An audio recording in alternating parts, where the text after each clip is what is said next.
భక్తులకు విజ్ఞప్తి, ఆడవాళ్ళు చక్రాల నుంచి దూరం తీసుకోండి. ఆడవాళ్ళు చక్రాల నుంచి దూరం తీసుకోవాలి.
ప్రతి సంవత్సరం వైశాఖ మాసంలో త్రయోదశి నుంచి వైశాఖ బహుళ షష్ఠి దాకా 9 రోజులు నిర్వహిస్తాము.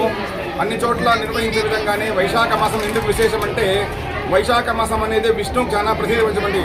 ఆకామావై అంటే ఆశ్వీజ మాసంలో దేవీ నవరాత్రులు, కార్తీక మాసంలో శివపార్వతుల నవరాత్రులు, తర్వాత వైశాఖ మాసంలో విష్ణు నవరాత్రులు జరుగుతుంది.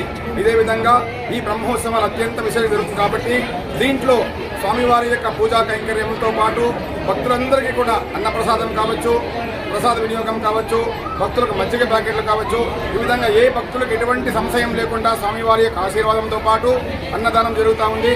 ఇంకనూ ఎక్కువ సంఖ్యలో వచ్చే భక్తులందరూ చేస్తున్నాము. ఇదే విధంగా ఆలయం కూడా గతంలో లేనటువంటి ధ్వజస్తంభాన్ని ఈ సంవత్సరం నిర్వహించడం జరిగినది. అదేవిధంగా గరుక్మంతుని ఆలయం ప్రారంభమవుతా ఉంది, చుట్టూ ప్రాకార మాడవీలు కూడా ప్రారంభమవుతుంది. కాబట్టి ఇక్కడ జరిగేటువంటి పూజా కార్యక్రమంలో ఇంకా ఎక్కువ సంఖ్యలో భక్తులు వచ్చి స్వామివారిని దర్శించి స్వామివారి సేవ నిరంతరం చేసే భాగ్యం మీరందరూ బంధవని తెలుస్తూ ఓం నమో వెంకటేశాయ. ఇక్కడ జరిగే పూజా కార్యక్రమం అంతా కూడా తంత్రసార ఆగమ రీతిగా మాతృ సాంప్రదాయం ప్రకారంగా నిర్వహిస్తున్నాం. కాబట్టి విశేషంగా ఉదయం పూట స్వామివారి యొక్క హోమములు ఉంటుంది.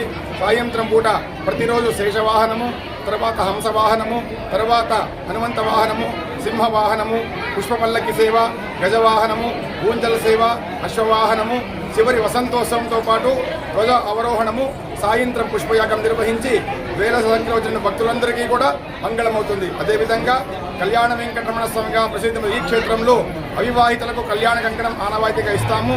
కంకణం ధరించిన భక్తులందరూ కూడా త్వరగా భగవంతుడు అవివాహితులకు వివాహ భాగ్యం ఇక్కడ ప్రదర్శనం. కాబట్టి అందరికీ కూడా ఈ యొక్క నమ్మకం చేత ఈ క్షేత్రం విరాజిల్లుతుంది. అందరూ శ్రద్ధా భక్తులతో విచ్చేసి సాంప్రదాయంగా స్వామివారి దర్శించి అనుగ్రహం పొందవలసి తెలుస్తున్నాము. సర్వే జనాః సుఖినో భవంతు, మంగళాని భవంతు.